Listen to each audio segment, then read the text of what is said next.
Would you please pray with me? Lord, bless us now. Open our ears and our hearts to any message that you have for us tonight. Jesus, in your name, amen. Okay. This month is Women's History Month, and we celebrate the women who have gone before us during this time. So when I was preparing for this sermon, I had a lot of thoughts going through my head. I thought about the women in the Bible. I thought about my mum and my grandmother as well. I thought about Rosa Parks. I thought about, her name's completely gone out of my head, Maya Angelou. And I started sitting down and I started thinking about it, and the more I thought about it, the more I got confused. On Tuesday, I went to the Tuesday night worship group, which I do most Tuesdays. And during that time, I told people of my plight, and I was prayed for during that time. And whilst I was being prayed for, it came to me what I should do. So, if you don't like what I do tonight, it's not my fault, it's his. What I'm going to do tonight is something that we don't do very often. And that is, I'm going to read the complete book of Ruth. It's not a very long book, but we usually have readings that are snippets of the Bible. And I think quite a few of us here may not have ever heard the whole of the book of Ruth at once. So I thought that might be a good idea. Please don't blame me, Michael. So, Ruth. Once upon a time, it was back in the days when the judges led Israel, there was a famine in the land. A man from Bethlehem in Judah left home to live in the country of Moab. He and his wife and his two sons, they all went. The man's name was Elimelech. His wife's name was Naomi. His sons were named Mahlon and Chilion. They were all from Bethlehem in Judah, and they went to the country of Moab and settled there. Elimelech died, and Naomi was left, she and her two sons. The sons took Moabite wives. The name of the first wife was Orpah, and the second Ruth. Interesting fact about Orpah. Some people might know this. Oprah Winfrey was meant to be called Orpah after Orpah in the Bible. But when her father got to the registry office, he misspelt it. Hence she's called Oprah. They lived there in Moab for the next 10 years. But then the two brothers, Mahlon and Chilion, died. Now the women were left without either the woman, Naomi, was left without either her young men or her husband. And to put that in context, in those days that meant she had nothing. The men had everything. The men possessed things and they had rights to things, and the women didn't. Certainly not as much.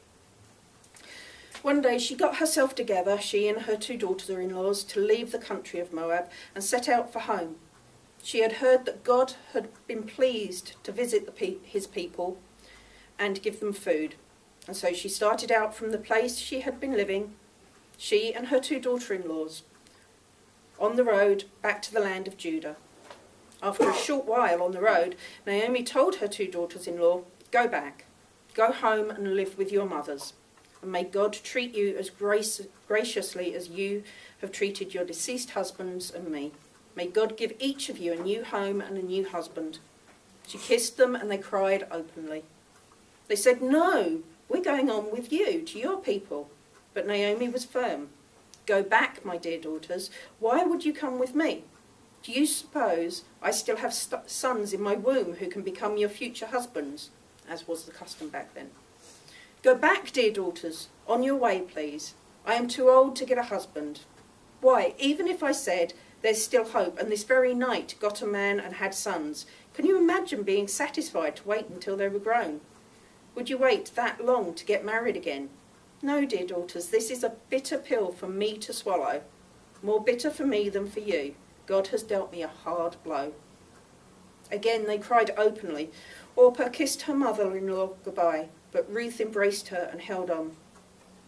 And as we heard earlier, Naomi said, "Look, your sister-in-law is going back home to live with her people and God's. Go with her." But Ruth said, "Don't force me to leave you. Don't make me go home. Where you go, I go. And where you live, I live. Your people are my people. Your God is my God. Where you die, I'll die, and that's where I'll be buried. So help me God, not even death itself is going to come between us." Truly, truly, a declaration, thank you. A declaration of love above all others. When Naomi saw that Ruth had her heart set on going with her, she gave in. And so the two of them travelled on together to Bethlehem. When they arrived in Bethlehem, the whole town was soon buzzing. "Is this really our Naomi? After all this time?" But she said, "Don't call me Naomi. Call me bitter. The strong one has dealt me a bitter blow. I left here full of life, and God has brought me back with nothing but the clothes on my back. Why would you call me Naomi? God certainly doesn't. The strong one ruined me." And so Naomi was back, and Ruth the foreigner with her, back from the country of Moab. They arrived in Bethlehem at the beginning of the barley harvest. It so happened that Naomi had a relative by marriage, a man prominent and rich, connected with Elimelech's family. His name was Boaz. One day Ruth the Moabite, a foreigner, said to Naomi, "I'm going to work. I'm going to go and glean among the sheaves, following after harvesters who will treat me kindly." Gleaning is where the harvesters would go in front, and gleaning was for people that had nothing, and they would be able to go and pick up the, in this case it was barley, and gather what was left behind, and that was in the law that Moses gave to the Jewish people. He said that they should leave enough for people to glean. Naomi said, "Go ahead, dear daughter," and so she set out. She went and started gleaning in a field, following in the wake of the harvesters. Eventually she ended up in part of the field owned by Boaz, her father-in-law, Elimelech's relative. A little later Boaz came out from Bethlehem, greeting his harvesters. "God be with you," they replied, "and God bless you."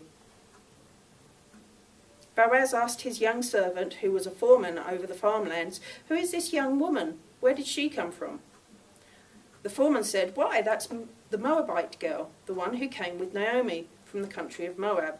She asked permission, let me glean and gather among the sheaves following your harvest. She's been at it ever since, from early morning until now, without so much as a break." Then Boaz spoke to Ruth. "Listen, my daughter, from now on don't go to any other field to glean. Stay right here in this one, and stay close to my young women. Watch where they are harvesting and follow them. And don't worry about a thing. I've given orders to my servants not to harass you. When you feel thirsty, feel free to go and get a drink from the water buckets that the servants have filled." She dropped to her knees and bowed her face to the ground.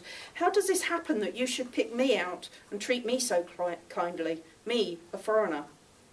Boaz answered her, "I have heard all about you. I've heard about the way you treated your mother-in-law after the death of her husband, and how you left your father and mother and the land of your birth, and have come to live among a bunch of total strangers.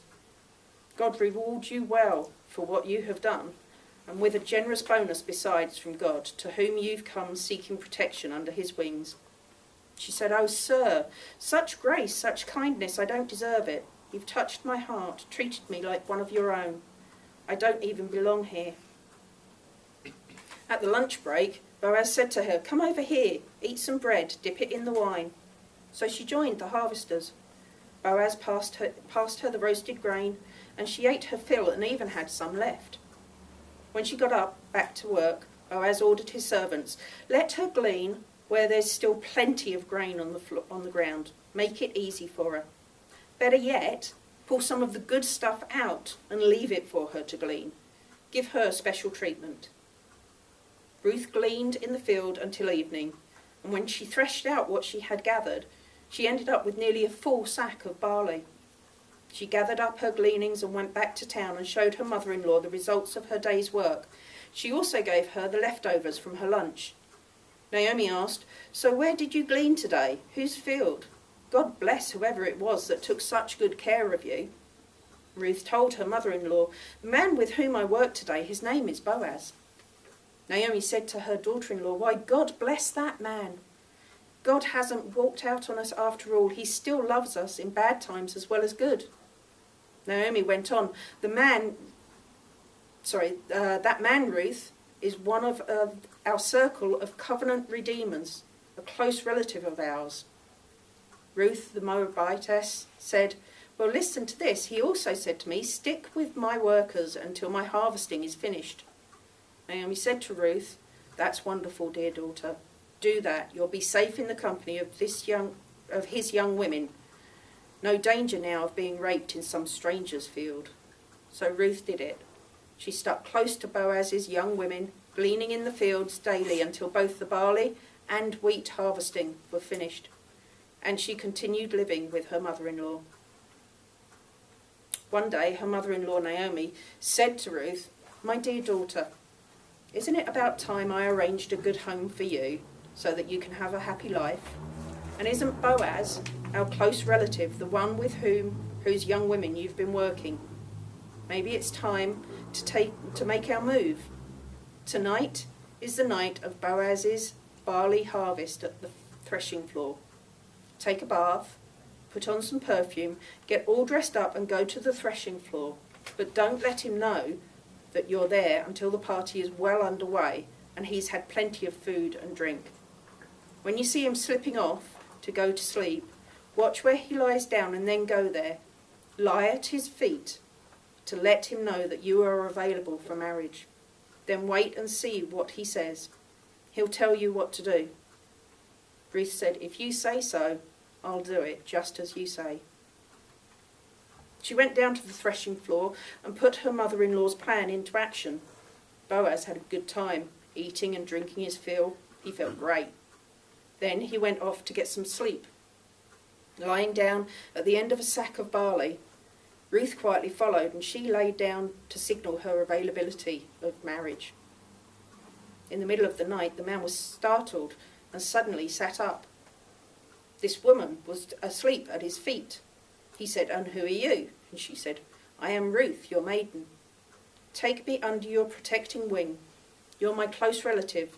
You know, in the circle of the covenant redeemers, you have the right to marry me." He said, "God bless you, dear daughter. What a splendid expression of love. And when you could have had your pick of any of the young men. And now, my dear daughter, don't worry about a thing. I'll do what you ask. Everybody in town knows what a courageous woman you are. A real prize. You're right, I am a close relative to you, but there is one that is even closer than I, so stay the rest of the night. In the morning, if he wants to exercise his customary rights and responsibilities as the closest covenant redeemer, he'll have his chance. But if he isn't interested, as God lives, I'll do it. Now go back to sleep until morning." Ruth slept at his feet until dawn. When she woke, it was still dark, and she left whilst she still couldn't be recognised. Then Boaz said to himself, "No one must know that Ruth came to the threshing floor." He said to her, "Bring your shawl, the one you're wearing, and stretch it out." She spread it out and he poured it full of barley, 6 measures in all, and put it onto her shoulders, and then she went back into town. When she came to her mother-in-law, Naomi asked, "How did things go, my dear daughter?" And Ruth told her everything that the man had done for her, adding, "And he gave me all this barley besides, 6 quarts. He told me, 'You can't go back empty-handed to your mother-in-law.'" Naomi said, "Sit back and relax, my dear daughter, until we find out how things turn out. That man isn't going to fool around. Mark my words, he's going to get everything wrapped up today." Boaz went straight to the public square and took his place there. Before long, the closer relative, the one mentioned earlier by Boaz, strolled by. "Step aside, old friend," said Boaz. "Take a seat." And the man sat. Boaz then gathered 10 of the town elders together and said, "Sit down here with us. We've got some business to take care of." And they sat down. Boaz then said to his relative, "The piece of property that belonged to our relative Elimelech is being sold by his widow, Naomi, who has just returned from the country of Moab. I thought you ought to know about it. Buy it back if you want. You can make it official in the presence of those sitting here and before the town elders. You have first redeemer rights. If you want it, tell me so. I'll know where I stand. You're first in line to do this, and I'm next after you." He said, "I'll buy it." Then Boaz added, "You realise, don't you, that when you buy the field from Naomi, you also get Ruth, the Moabite, the widow of our dead relative, along with the redeemer responsibility to have children with her to carry on his family inheritance?" Then the relative said, "Oh, I can't do that. I'd jeopardise my own family's inheritance. You go ahead. You buy it. You can have my rights, and I can't do it."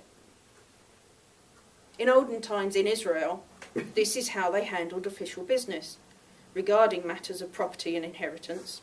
A man would take off his shoe and give it to the other person.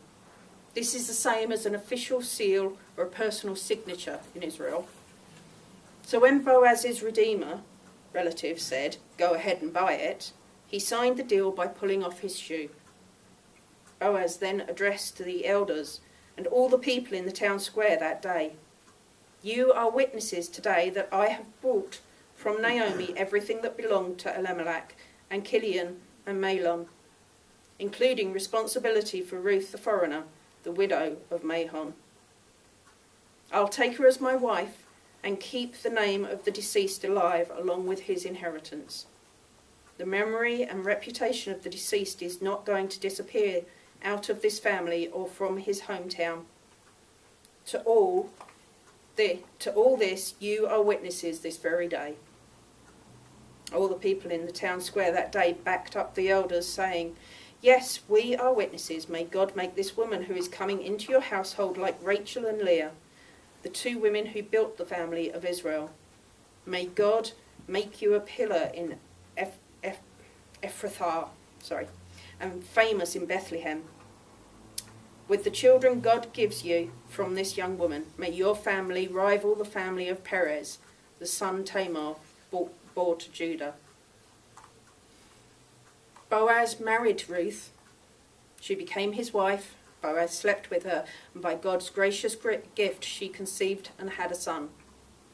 The town women said to Naomi, "Blessed be God, he didn't leave you without family to carry on your life.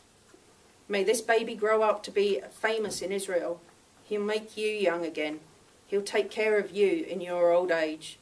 And this daughter-in-law who has brought him into the world and loves you so much, why, she's worth more than 7 sons. Naomi took the baby and held him in her arms, cuddling him, cooing over him, waiting on him hand and foot. The neighbourhood women started calling him Naomi's baby boy, but his real name was Obed. And then it goes on to say Obed was the father of Jesse, and Jesse the father of David. I love that story. I know it's a bit long, short for the Bible, but a bit long. It speaks of a love that is without equal, completely unconditional love. Where you go, I go. Where you die, I die. Ruth, for me, is the strongest woman in the Bible, and I love reading her story. I hope you've all enjoyed it tonight as well.